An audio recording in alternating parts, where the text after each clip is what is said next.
Today on Locked On Red Wings, Scotty and I will give you a little bit of news and notes, updates on the head coaching vacancies around the league, as well as should the Red Wings trade for Montreal Canadiens defenseman Jeff Petry, and then, if we got time, clean it up with a little bit of how do you feel about it Friday.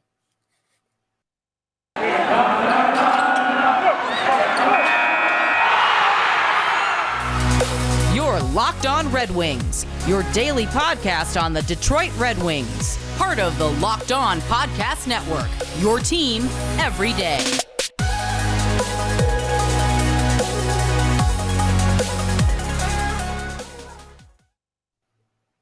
Welcome back to the Locked On Red Wings podcast. We are your hosts, Brian Fisher and Scotty Bentley. I'm a producer over at 97.1 The Ticket. Well, Scotty is a host at Locked On Tigers, as well as a freelance journalist at the Detroit News. Happy NBA Draft Day, by the way, Scotty. Lead off with a little bit of that. The Pistons certainly made a big move, yesterday to lead up to that. So we're not Locked On Pistons, but I will say real quick, Koo does a great job though. He does. He does an absolutely phenomenal job. So if you want to listen to Jeremy Grant, trade news, and his opinion on it, check out Locked On Pistons. He does a great job. I'm okay with the trade if it is a preamble to something more. Either packaging that first-round pick that they just got for 2025, the Bucks first-round pick, which would presumably be a late first-round pick, you assume, by the time 2025 rolls around, with something else to either move up, or you spend that extra cap space on somebody big in free agency. If this is it for this trade, I'm a little bit disappointed. Yeah, in a vacuum, it's bad value. I mean, it is. Now, it's bad value optically, but at the end of the day, you're only worth what your market is, right? We went through the same thing with Nemestikov. Like, that's you know what I mean? If that's your market, then that's your market. So Pistons fans overvalued him a little bit, but or a lot of it, I guess. But we have like the most cap space like any team has like ever had in the history of the NBA right now. Yeah. So you would imagine that with $43 million in cap and the NBA draft today, as we're recording this, yesterday as you're listening to this, that, you know, they would have something, you know, DeAndre Ayton, Miles Bridges, both with still a ton of cap left over. Like they have so much cap that, you know, hopefully that they did that move to line up something fun. Yeah. And, you know, just full disclosure too, guys, we are recording this at noon on Thursday because I have to work the NBA draft at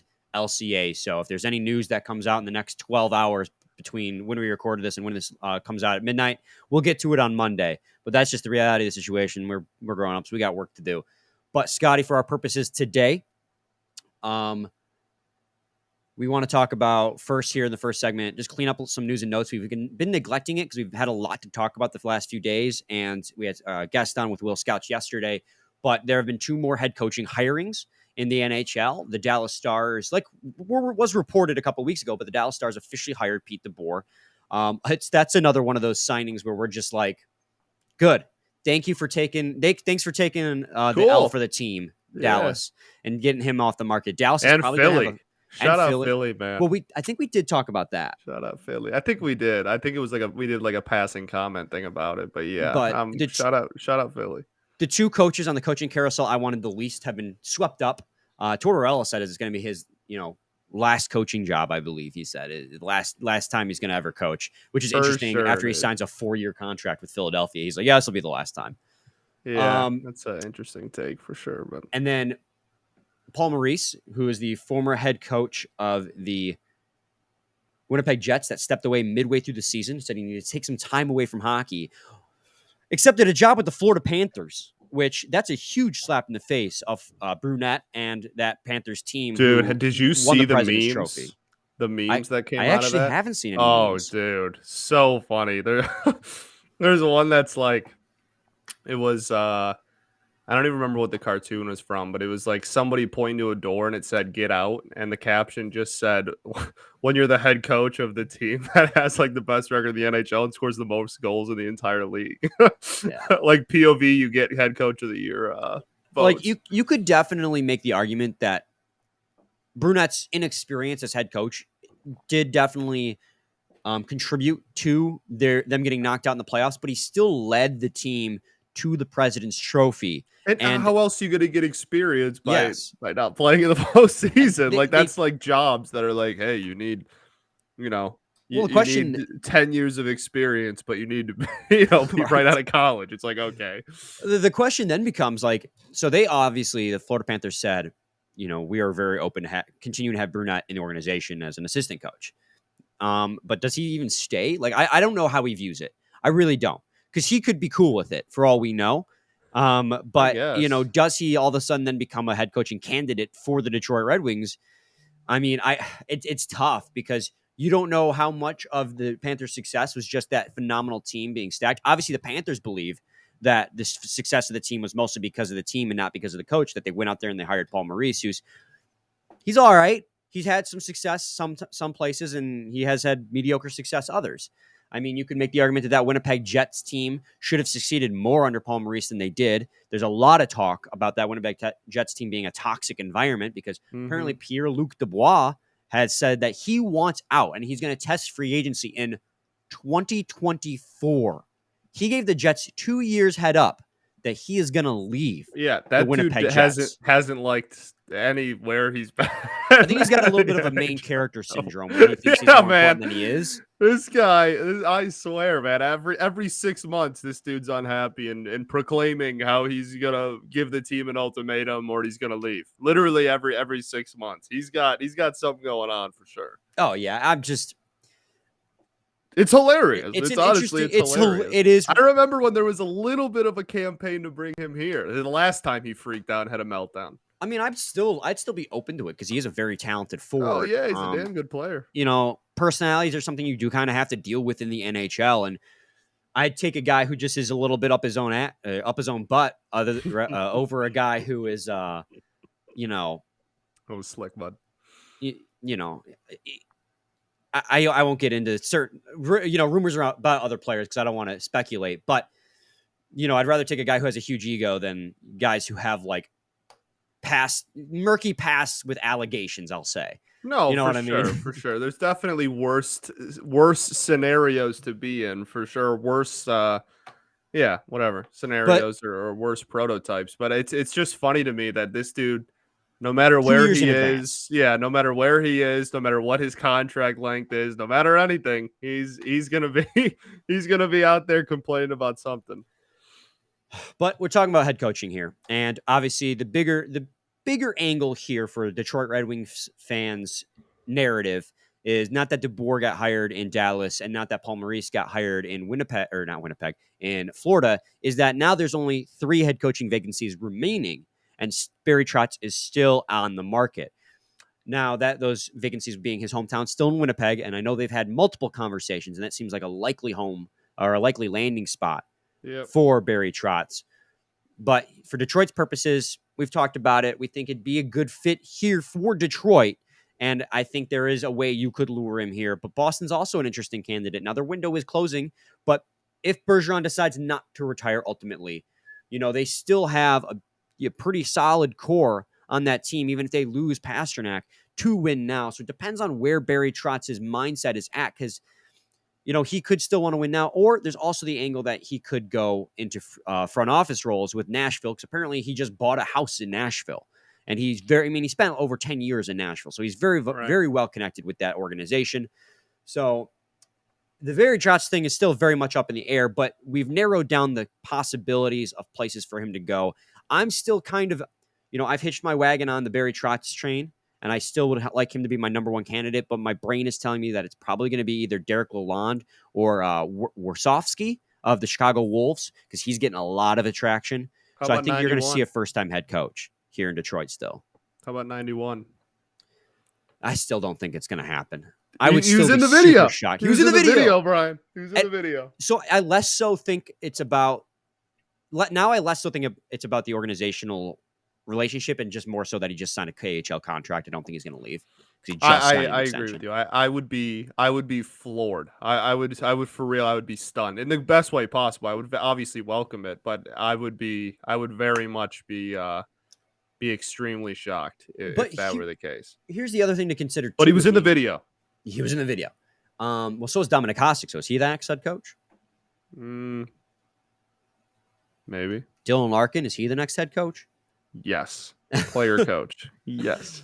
So it just comes down to, I guess, my heart obviously says Barry Trotz, and we've discussed it. You're in the same boat as me here. But I think the fact that head coaches are beginning to get hired in the NHL kind of signals that while official announcement may not be made, he may have made his decision known to others on what he is going to do. Maybe. And that's an idea you can come at too. So while my heart wants Barry Trotz, and there's only 3 teams for him to choose, if he so chooses to continue being a head coach, I'm open to the idea, and I would support the idea of a Derek Lalonde or the Chicago Wolves head coach to being the next head coach of the Red Wings. I think those are good guys with good experience, ready to take that next step. Or 91 because he was in the video. Coming up in segment 2, we're going to talk about Jeff Petry and whether or not the Red Wings should make a trade for the Ann Arbor native. But first, I got to talk to you guys today about Built Bar. From the people who invented healthy and tasty comes the latest gift to your taste buds. Taste buds? Taste buds. Get your taste bod swole this summer. Wow. That was really something that just happened. You've probably tried the amazing coconut brownie chunk Built Bar, but guess what? Your friends at Built Bar have given coconut brownie chunk the Puffs treatment. That's right. The coconut brownie chunk Built Bar from flavor you love is in a deliciously chewy marshmallow covered in 100% real chocolate. It's like a fluffy cloud of coconut brownie goodness, but stop drooling and listen. They are good for you. Low calorie, low sugar, high protein, all delicious. Coconut brownie chunk puffs, that's a mouthful, are only here for a limited time. Go to built.com now to make sure you don't miss out. They're going fast because they taste amazing. All Built Bars are made with collagen protein, which your body absorbs more efficiently and provides tons of health benefits. Eat something that tastes good and is good for you. The best part about Built Puffs is, of course, they taste amazing, but you can enjoy them guilt-free because they are actually good for you.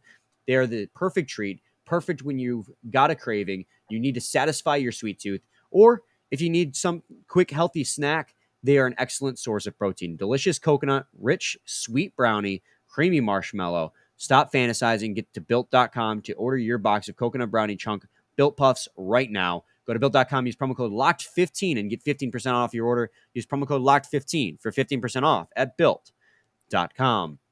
Segment 2, Locked On Red Wings podcast. We're going to transition now into a possible trade scenario for Montreal Canadiens defenseman and Ann Arbor native Jeff Petry. And coming into this, he is obviously, Scotty, another guy that you would take on for the cap hit. You have to get to the cap floor this summer. And plus, Montreal needs to shed cap because they're going to go into a rebuild. And they need as much cap space as possible if they want to do this rebuild successfully.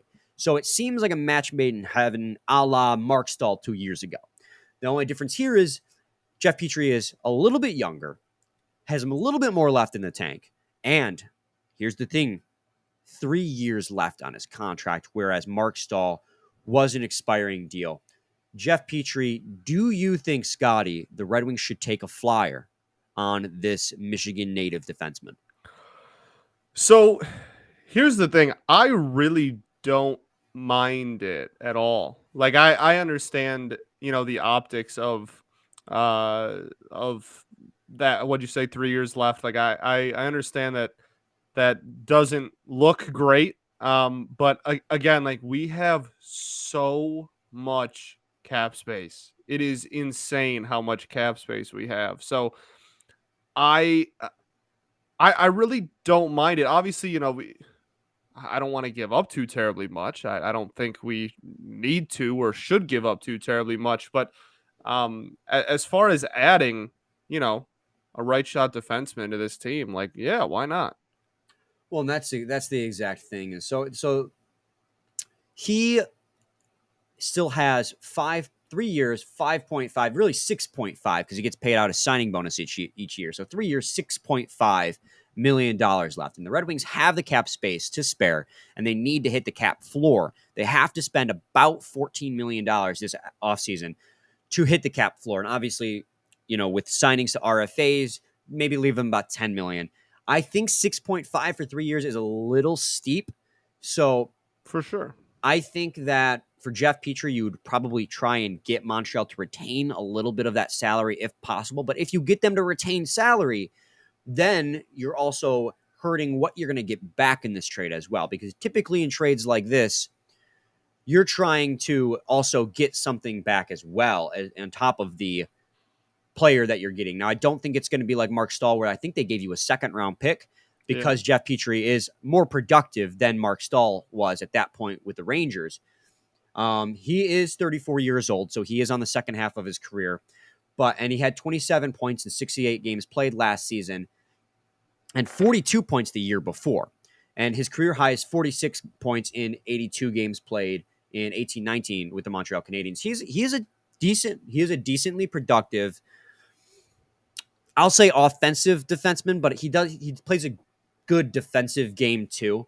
Now, obviously, with 3 years left, you expect that play to continue to decline. But if you're looking to replace a guy like Mark Stahl on this team, I think Jeff Petry would be a good option to trade for and then maybe get, I would say, a third or a fourth round pick back. I don't think is crazy. You might have to swap with them and give them a seventh round pick as well, because they're going to be looking to accrue assets. But I think if you're looking to having them retain salary, you get a fourth round pick and you give up a seventh round pick in the process. I think that's a good deal. Now, I don't know how realistic it would be because obviously I'm coming at this as a Red Wings fan. But if you're a Montreal Canadiens fan and you're listening to this, let us know in the comments if you think that's even a realistic trade. But if you're the Montreal Canadiens and you're trying to clear up cap space going into a full rebuild, because they only have projected $1 million of cap space. $1 million. They have got to clear cap space entering into this rebuild. I think this is the way you do it, because if you're giving up all $6 million, you're giving up better draft capital as well, and you want your draft capital entering this rebuild. Now, they have a plethora of draft picks as well. Just this year alone, they have two first-round picks. Get Shane Wright. Yeah, they're about to get Shane Wright. So they have 2 first-round picks. They have Calgary first. They have 2 second-round picks. They have Edmonton second, 3 thirds, and 3 fourths. So if you maybe you can get Edmonton Oilers second-round pick, because that's going to be a later draft pick, and they're not losing a lot. So I think there is, out of all the trade scenarios we've talked about, Scotty, I think this is the most realistic. You're getting a veteran right-handed D with still some left in the tank. He's son of Dan Petry. That doesn't matter, but you got to throw that fact out there. Former Tiger pitcher. Was he a pitcher? Sorry, this is where your knowledge comes in. Yes. He was a pitcher. He was in the World Series champion, a pitcher for the most recent Tigers World Series team. But he is Michigan born, which people love that. It doesn't really play much into Went the to conversation. Michigan State. Yeah. So I think I think the fit is there more so than any other thing we've talked about. You just get that veteran defenseman. He helps shore up your defensive side of things. He replaces Mark Stahl if you're going to split ways with him, and you have him for a few more years to help really solidify that defensive core, and you get something back in return. For sure, yeah. If they're trying to actively dump him, then for sure that's a. In my mind, that's a slam dunk. Again, you have so much cap space. You have so much money that not only you can spend, but you have so much that you need to spend. Yes. And obviously on the decline, just finished his age 34 season. But I mean, for what it's worth, I mean, he got Norris votes in 2021. Not this season, but the last season, he received, he finished 13th or 14th or whatever, but got Norris votes. I mean, it's not a horribly unproductive, gonna be no value. Oh, it's just strictly a salary dump. He could play he's an improvement over a lot of the defensemen we had. That's for darn sure. I think if he was on this roster this year, he immediately becomes the second best defenseman. Yeah, I completely agree. And that, his contract is big and he's in his mid 30s. Absolutely. But, anytime you can basically get paid to bring in a guy who is instantly your second best D man, I think that optically sounds a lot nicer than just the deal in a vacuum. And we obviously acknowledge that second best defenseman on this team is a low bar. We acknowledge that. But for what it's worth, his advanced metrics, speak pretty well for how he was. Here's his player card. And he was a 76th percentile for expected goals above replacement. That he is in the top 24% of defensemen this last season. His even strength offense was very impressive. His expected goals above replacement and even strength offense was 7 or 8 there, between 6 and 9 on the graph.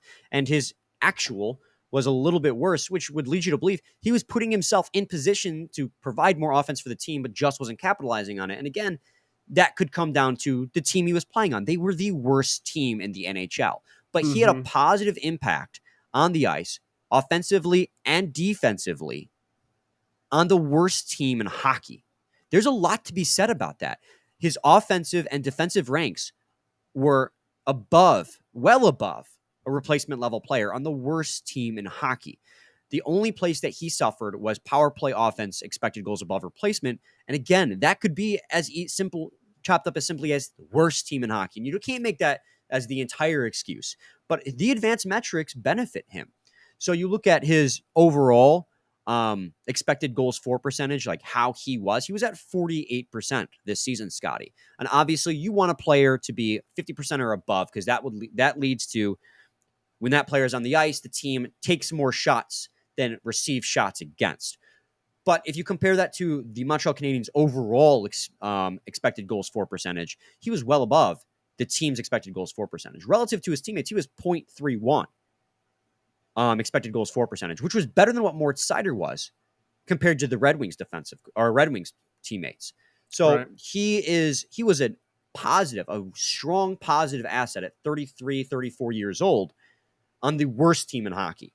So I think, you're going to take on at least half of that contract, half that money. But with the cap space you have and the fact that you have to get to the floor, he still provides, a positive asset and helps shore up the weakest part of your team. I think the more I'm talking about it, the more I'm convincing myself that adding a veteran Jeff Petry, it would be an asset to this team at a low cost.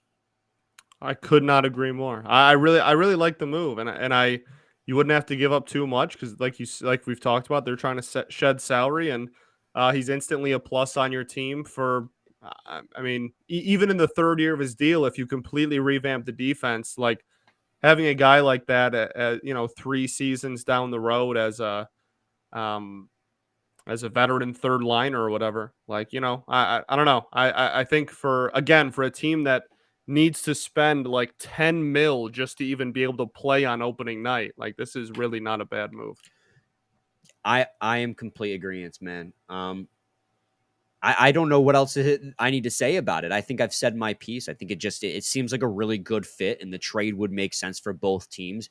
Again, I'm not sure on what would be needed to make the trade happen, but I don't think it would cost the Red Wings a whole lot. In fact, I think you would get better value out of the trade than the Montreal Canadiens would. I think it would be a win-win, because shedding salary for them and giving up whatever tons of draft capital they have isn't going to really hurt them. But I think it would really make a lot of sense.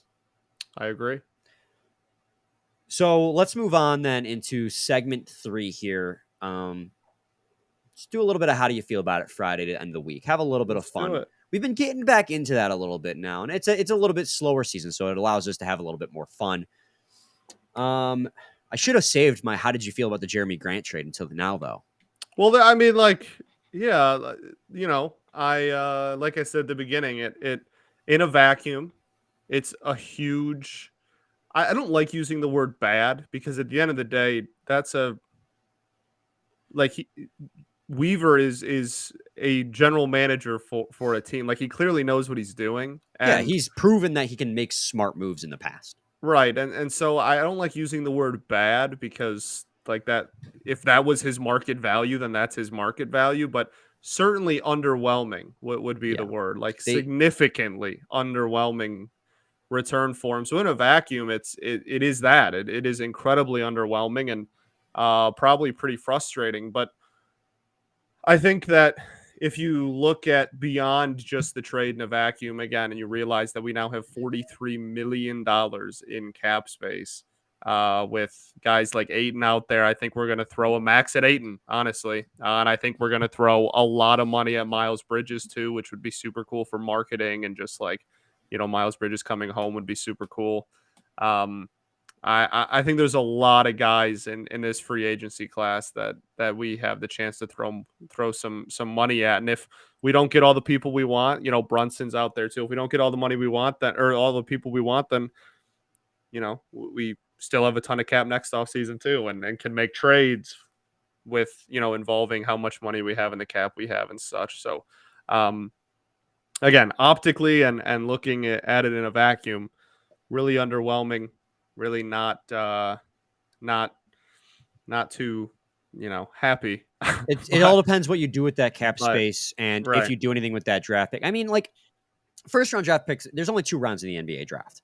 And so if another first round pick, even if it is 3 years away, does have value. But the problem is it's top 4 protected. So you don't get the draft. What happens? So I don't know the NBA as well as I know other sports, but I know that if that pick becomes 1 through 4, they don't get it. So what do they get in return? They get their pick the next year. That's just, and I don't think the Bucks in 3 years are going to be awful. I don't think they're going to be a lottery team the next 3 years. But you saw it with Golden State. Injuries happen, and all of a sudden you're a lottery team. And now they're back to being a champion this year. I'm holding out hope that Troy Weaver has something else in the works here. I would be shocked if we just sat on our hands and didn't do anything this free agency with all this money. I really would. Because the value in first round draft picks drops off drastically after like 15. Yeah, not even like 8. Yeah.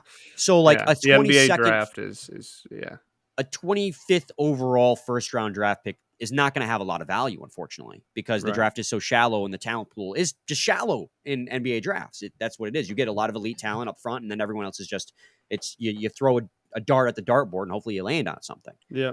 So absolutely. I don't know. How you feeling about the draft? I mean, I know you got to work NBA draft, but yeah. I mean, like I want Ivy personally. I was about to say the same thing. I want Jaden Ivey. I think the Kings are going to go full Kings, man.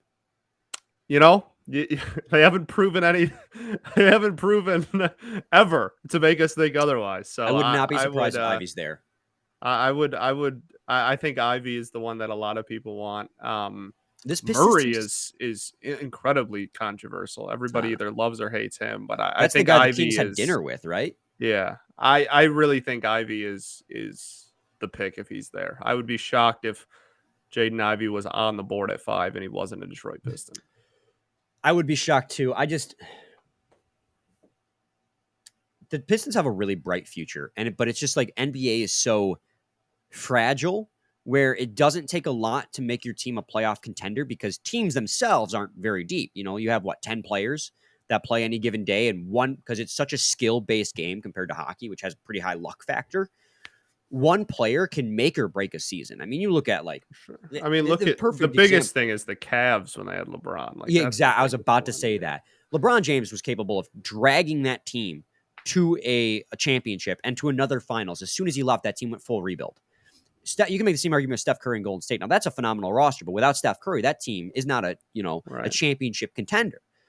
And so with having Cade here already, and you were hoping to get a higher draft pick in the draft here, but with another 5th overall pick in the way, you're going to get another quality player. This team could, rocket themselves into a playoff spot if it comes together. But the problem is if these players become what you drafted them to be, and that's why I say it's so fragile, because you think you could be getting a great player, and then you get Zion Williamson who can't stay healthy, and when he is on the floor, it seems kind of like a non-factor at times.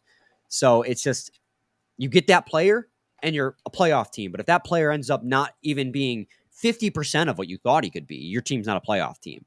So it's just, it's so hard to tell. They have such a bright future, but it could just crumble underneath them so fast. Yeah. And I think a lot of it has to do with what they do with that $43 million. So DeAndre Ayton? I mean, he's going to get a max thrown at him for sure. I would be shocked if he didn't. How do you feel about... I asked you about Obi-Wan last week. I just watched the finale today, so it's on my head. I don't want to ask you about it. I haven't even watched it since we last talked about it. So. Yes. How do you feel about... Man, I'm going to pull an Ethan here. Ethan, man. How do you feel about... Arch Manning committing to Texas? Thank you for saving me. I could not think of anything. It literally just happened like 2 minutes ago, mid-recording. Arch Manning, the 3rd-generation Manning. So whose son is he? I don't even know. He is the oldest brother that never played in the NFLs. So. Oh. He committed to where? Texas. Longhorns. The oldest of the Manning brothers? The son of the oldest of the Manning son brothers. Of the oldest. Okay, okay. It's the 3rd generation. So Archie Manning. This shows you my NFL knowledge, man. Like, it's so shallow. Archie played for the Saints like well before we were born, like decades before we were born. And then Peyton and Eli obviously Yeah, played you know those. and for all of our lives. And then they have the two of them have an older brother that got hurt when he went to Ole Miss and got hurt when he was in college and never played in the NFL because he was hurt. His son he was the number one quarterback recruit in the entire country, and now he's going to Texas, which is crazy because Didn't they just join the all SEC? three of no, they're still in that whatever. Oh, okay. But it's just at least in football. It's wild because the three of them went Ole Miss. The oldest went to Ole Miss, and Eli went to Ole Miss, and Peyton went to Tennessee. So like they all went to like blue blood like SEC schools, and then he goes to Texas. So it'll be interesting. I know Georgia was in the sweepstakes. Bama was for a little bit, but yeah, he's going to Texas. It's interesting that if he's the top QB prospect, why would he? I mean, obviously he immediately like would become, like the name at Texas, but Alabama, like that is like the farm for NFL talent. Yeah, it's really interesting because then you have the argument of I mean at Texas, who knows how early he could play? He could play his second season all the way until he graduates. He could play, I mean, maybe even his first season until he graduates. Like Texas, their quarterback situation's been shaky, so maybe he goes there because he can play a lot more. And at Bama, he would get like a year, maybe 2 years of starting 2-3 years from now, and that's it. Like I don't know, but I did just think about how do you feel about it Friday, and this is a perfect one to end the episode on. How did you feel about the overtime goal controversy from last night? I completely sided with Colorado. I think it's ridiculous that stupid argument. Yeah, if you watch any line shift in NHL history, dog, it's called changing on the fly. Yeah, like it happens every shift. There was no advantage, there was no disadvantage, and it happens literally every mid game shift. It happens. It's not. That's a nothing argument. If you look at that picture they keep showing of the 6 players on the ice, you look just past Nathan McKinnon changing off the ice. You see 2 Tampa Bay Lightning defensemen on the ice also doing the same thing. So Tampa, in the same argument they're making, had 7 guys on the ice. Yeah, it's really Nolan Bianchi put it best when he said he tweeted out, he's like, man, I would love playing for the Tampa Bay Lightning knowing that none of my actions are held accountable, and that no matter what happens, the coach is just going to blame poor reffing. Like, yeah, well, it's like, I'm sorry, did Nazem Kadri not burn right past Mikhail Sergachev for that game winner? Dude. Like what are we talking about? Like, you don't want to lose. Don't get burned on the outside. Don't allow a clean zone entry. I mean, there's so many. That's the thing. And not to make it about, my men's league team, but something similar kind of happened in my men's league playoff game the other day. Where the refs missed an egregious call. Our goalie had it covered, and they just never blew the whistle, and they allowed the other team to push our goalie into the net for the game-tying goal, and they ended up winning. My team was freaking out. Some of my players on my team were freaking out, blaming the refs. It's like, well, there was still everything that happened before that we could have done to prevent that from even happening. So, like, the players have to take responsibility, going back to the Colorado-Tampa Bay game. The players have to take responsibility for what they could have done to prevent that, because you have to play through reffing. Correct. Regardless, and it's not even a controversy. Like, this isn't even – the goal should have counted. It also wasn't bad reffing. It wasn't even bad reffing. Like, grow up. You have to play through that if you want to win. The best team wins in every situation. And in that situation, Colorado was the best team. Tampa Bay looked tired. They looked exhausted, and Colorado still had some left in the tank. They were the better team. They deserved to win in overtime. I'm sorry. Absolutely. You can't blame reffing for all your problems, because guess what? Both teams have to deal with reffing. That's something you just have to deal with in professional sports. So I just get, like, there are some egregious cases, like if you go back to the Lions playoff loss to the Cowboys. Was it 2011, 2014? Which one was it? I can't remember which year. But it's a good question. Someone will correct me in the comments. But with the controversy of the player coming out on the field when that should have been a flag, and they allowed him to convince them to overturn the call. Like, that's ridiculous. That's egregious. But something like this is such a non-factor. McKinnon was a non-factor in that play. Get over it. You lost Yeah. the game, and you've won back-to-back Stanley Cups. You think there wasn't reffing that helped, like some calls that helped you win those along the way? It's just something you got to deal with. Correct. Yeah, you got to grow up a little bit. So that got off my chest now. I feel better. I'm glad. Any final thoughts, Scotty? We ball. We ball. We'll be back with you guys on Monday. Same time, same place. It's your team every day. Every day.